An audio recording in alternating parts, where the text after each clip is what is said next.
Join the Union Discord server today. Link will be down below in the description.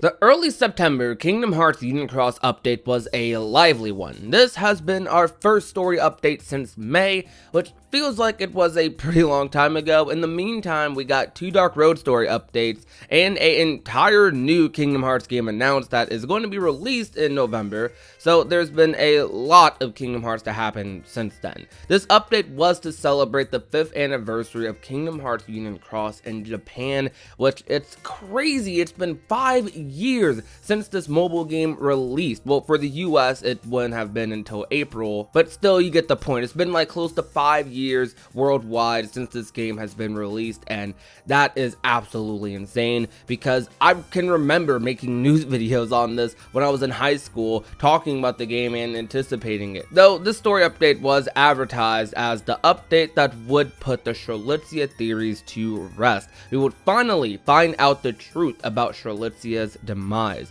which if you wish to see my reaction to, you can find at the ending of this video or in the card in the top right. This update did have a surprise cutscene as well, a continuation to the cutscene from almost a year ago where the Master of Masters was having a conversation with Lucio, whom both of them we haven't seen since Key back cover. The Master and Lucio have a certain type of chemistry that makes them just so entertaining to watch interact on screen. That definitely applies to them by themselves as well. The last interaction shown on screen between the two talked about the Master's past and how the Keyblade War has been going on since he was young, and how he wants to take a break and sit on the sidelines. He talked about how this may actually be the end of the Keyblade War rather than its beginning like the consumer originally thought. This made us question the Master and his plans a lot more, because if his goal is to end the Keyblade War that has been going on since he was young, then does that necessarily make him evil? Does this make him another misguided good guy? Though we don't know if either of those things are possible, and frankly, so far they don't seem to fit his character. In the newest update to Kingdom Hearts Union Cross, which seems like a continuation of that conversation, we see Lucio depressed because of what the Master told him previously about this world, about how this world will end temporarily and that Keyblade wielders exist to fight the darkness, and that he's saying that in the end they have no way to win and all they can do is run. The Master hilariously says, "I can't believe I took you under my wing, taught you so much, only for him to understand nothing." He actually hit him with the Kingdom Hearts 1 anthem, which I found super funny. He says to Lucio how he's overthinking this and that he's riling himself up over a theory as if it's the answer and that he'll understand soon enough. That line, even though it was a fan translation, definitely felt like an insult directly to Kingdom Hearts fans, especially as content creators, because we make theories a lot. The Master says if you keep moving forward, you're bound to end up somewhere. He starts to conclude that there is a way to defeat the darkness, but that it won't be easy, and it would take more than several lifetimes. That's why we are going to leave this world. We will end the world, all in order to defeat the darkness, which are the last things the Master says as the lights flicker and he teleports behind Lucio suspiciously.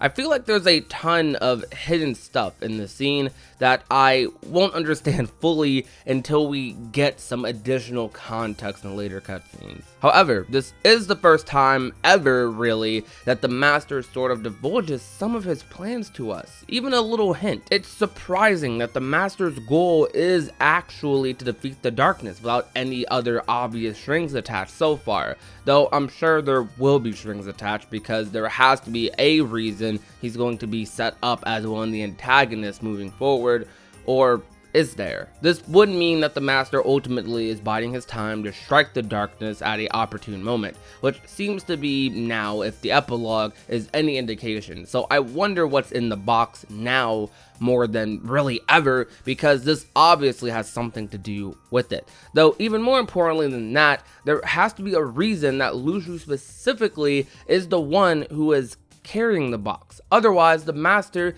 could just do that himself, right?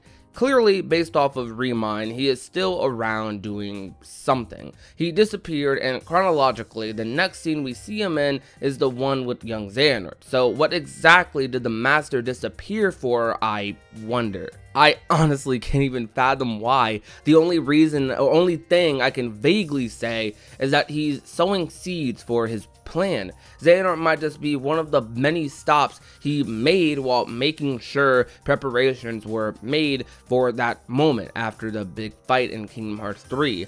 Honestly, I think that if the Master is truly the antagonist after Kingdom Hearts 3, there couldn't have been a better choice, because this character is so interesting and shrouded in mystery and lore, and already has made an impact on the series so far. So it's not like he came completely out of nowhere. There's definitely little hints about him scattered throughout the series. This character is just so bizarre, which I mean in a good way, because I want to learn more about him, what his childhood was kind of like. Why did he pick up who he did for the Foretellers? What role does Sora play in all this? Is he part of the Keyblade's origins? Does he know about Asura? Well, that answer might be obvious, but still, what is the full scoop on his plan? We finally got some hints. He wants to defeat the darkness fully, and apparently he's figured out how. And the key to defeating the darkness apparently seems to be the ending of the Keyblade War for good. But now the question is,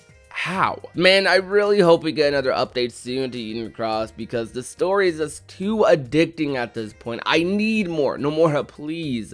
Anyways, though, if you guys have any thoughts of this on your own, on what the full details of the Master's plans are, then please comment down below. I would love to read them, because I'm sure a lot of you guys could probably go a little bit deeper with speculation than even I can. Recently, we finished our Kingdom Hearts 358 by 2 days live stream. On Sunday, I plan to do another live stream where we just rewatch the movie of Days. Despite just being the game, we can now look at some of these cutscenes in the HD remaster to kind of compare and contrast. And then soon after, on the same day, I'll likely upload the final part to the Days Ultimania video, and then we'll be done with that.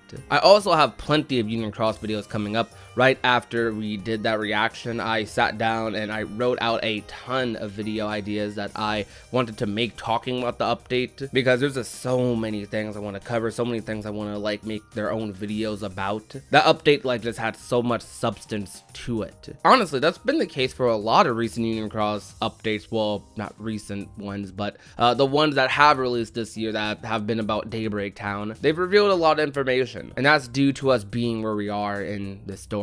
Though stay tuned for all of that. Plenty of content is coming, both from the live stream side and video side. Otherwise, if you enjoyed today's video, you already know what to do. Leave a like, share the video with a friend or a family member, and last but not least, if not already, and want to become a part of the Union, all you have to do is hit that red little subscribe button down below. My name is Prodigy, and I will talk to you guys soon. Peace out.